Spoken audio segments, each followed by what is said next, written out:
Um libertador aguardado, um Messias prometido. Mas como pode esse Salvador ser tão fraco, humilde e brutalmente crucificado? Será que Jesus foi realmente o Messias prometido por Deus? Ou será que tudo não passou de uma grande farsa? Nesse vídeo, vamos examinar a evidência que prova que Jesus é o Messias. Essa evidência acabou mudando a forma como as pessoas o viam. O que foi que trouxe a certeza de que ele é o Salvador? Vamos descobrir juntos? Fique até o final para entender por que Jesus realmente é o Messias.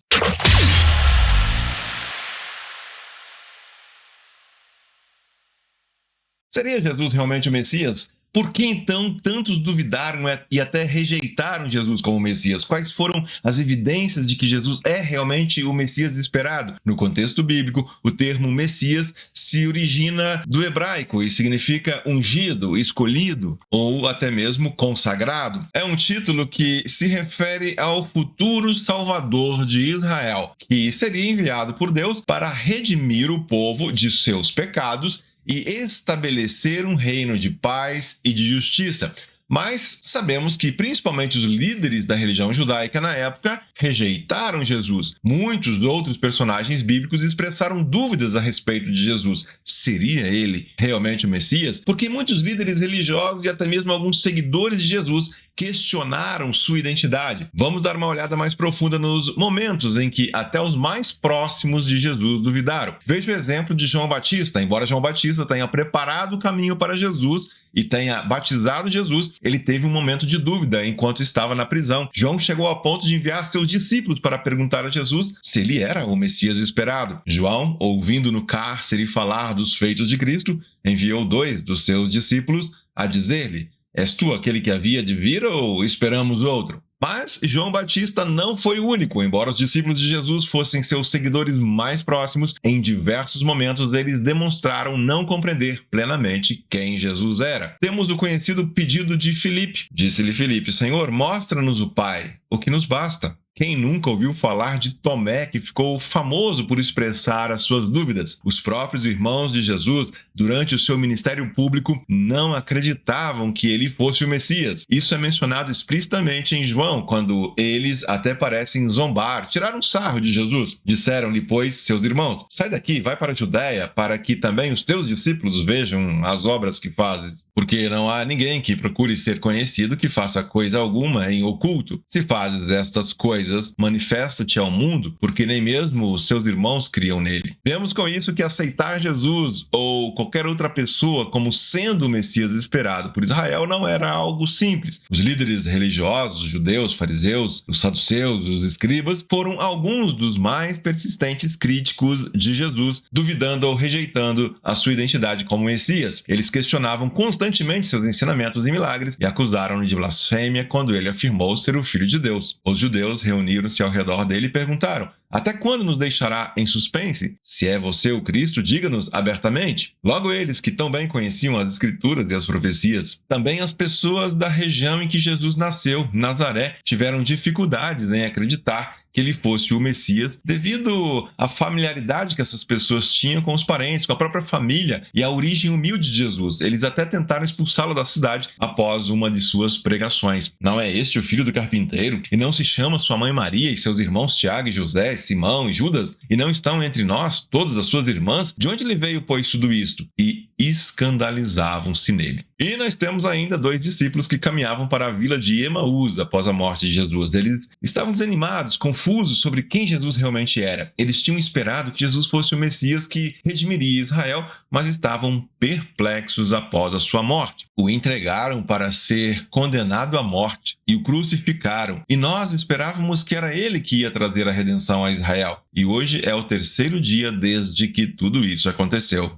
Bem, tudo isso mostra que para aqueles que conviveram diretamente com Jesus não foi mais fácil acreditar nele. Em seus amplos estudos da história e da Bíblia, N.T. Wright conclui que em nenhum ponto as pessoas esperavam que o Messias sofreria uma morte vergonhosa, muito menos que fosse ressuscitado dentre os mortos. Quando ali já na cruz, vemos que as pessoas passavam e zombavam de Jesus. Os soldados, um dos ladrões crucificado ao lado de Jesus, os chefes dos sacerdotes, os mestres da lei, os líderes religiosos, pessoas comuns, todos zombavam de Jesus. Para N.T. Wright, já na época, qualquer pessoa que soubesse o mínimo sobre Messias sabia que o Messias crucificado pelos pagãos era um Messias reprovado, uma farsa. Mesmo com toda essa rejeição, o que faz com que Jesus fosse finalmente reconhecido como Messias então? Houve algo que mudou isso. Em algum momento, algo começou a ser levado em consideração e Jesus foi reconhecido como sendo de fato o Messias. O que foi que aconteceu? É como se faltasse acrescentar aos atos e ensinamentos de Jesus ainda algum fato,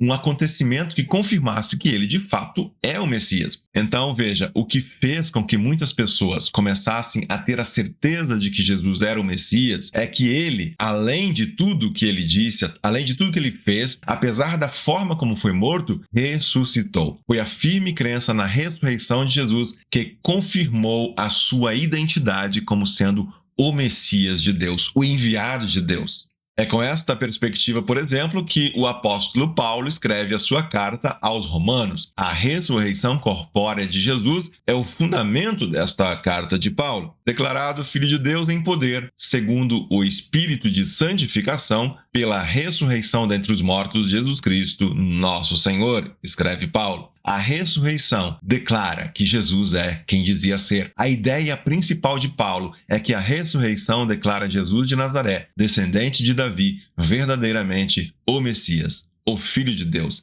Davi, nós sabemos, teve descendentes, mas apenas um disse o que Jesus disse, fez o que Jesus fez e ressuscitou dentre os mortos. Jesus é visto como ele é, por causa da sua ressurreição. A carta aos Romanos anuncia as boas novas, e a boa nova que Paulo tinha em mente são a proclamação de Jesus, o Messias davídico de Israel, como o Senhor ressurreto do mundo. Como forma de zombar de Jesus, nós sabemos que foi mandado ali confeccionar uma placa onde estava escrita a acusação feita contra ele. Este é Jesus, Rei dos Judeus. O fato, porém, é que Jesus era realmente o Rei dos Judeus e, se ele era o Messias, ele realmente era o Senhor do mundo. Jesus, como o Messias ressuscitado, é central para o apóstolo Paulo e para a igreja. Jesus Cristo ressuscitado é o centro da mensagem do Evangelho. Só por isso, Paulo pode declarar que o Evangelho é o poder de Deus, poder que, pelo Espírito Santo, é capaz de ressuscitar mortos. A morte e ressurreição de Jesus são a forma pela qual Deus fez o que sempre disse que faria. Ele cumpriu as promessas que nós encontramos no Antigo Testamento. E a principal dessas promessas é que ele daria a Abraão uma família de judeus e gentios, um grande povo, enquanto ao mesmo tempo elimina o pecado universal do mundo, destruindo toda a ameaça ao propósito de Deus. Abraão creu em Deus e isso lhe foi acreditado como justiça, lembra o apóstolo Paulo em Romanos. O que fica claro ao longo das Escrituras é que Jesus, apesar das dúvidas, é o Messias de Deus. Jesus é o plano de Deus para lidar com o pecado e as consequências do pecado. Se você ainda tem dúvidas sobre Jesus como Messias, lembre-se de que, assim como João Batista, assim como os discípulos, você não está sozinho, mas as respostas estão na ressurreição e na nova vida que ele oferece. Jesus é o meio pelo qual Deus redimiu não só a humanidade, mas todas as coisas, toda a sua criação. Jesus é a concretização da promessa feita a Abraão de que todas as nações seriam abençoadas. As ações, os ensinamentos e a ressurreição de Jesus confirmam, ele é o Messias.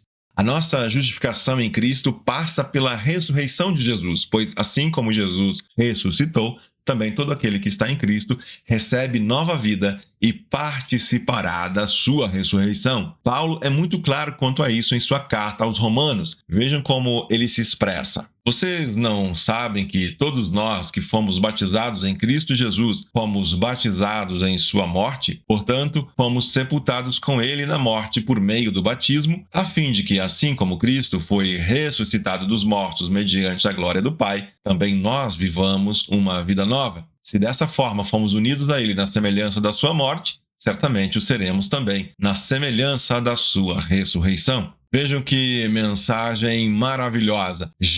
Nós já desfrutamos hoje pela fé da nova vida em Cristo e, como Paulo também deixa claro, haverá uma ressurreição no futuro, uma ressurreição da qual participaremos como o povo renovado de Deus. Viveremos na glória com corpos ressuscitados, corpos gloriosos que não estarão mais sujeitos à deterioração, às dores, às doenças, à morte. Desfrutemos, então, desde já, dessa bênção sob a graça de Deus. E sejamos agentes que demonstram em palavras e ações que somos o povo da esperança. Um povo restaurado, redimido e glorificado. Jesus mudou a nossa condição. Vivemos como povo redimido no território da vida e na presença de Deus. Agora é sua vez. Deixe nos comentários o que você achou desse estudo e compartilhe suas dúvidas ou experiências sobre Jesus. Se inscreva no nosso canal, ative o sininho e compartilhe esse vídeo com seus amigos para que mais pessoas conheçam a verdade sobre o Messias. Você já foi abençoado. Você é abençoado todos os dias. Seja, portanto, uma bênção neste mundo.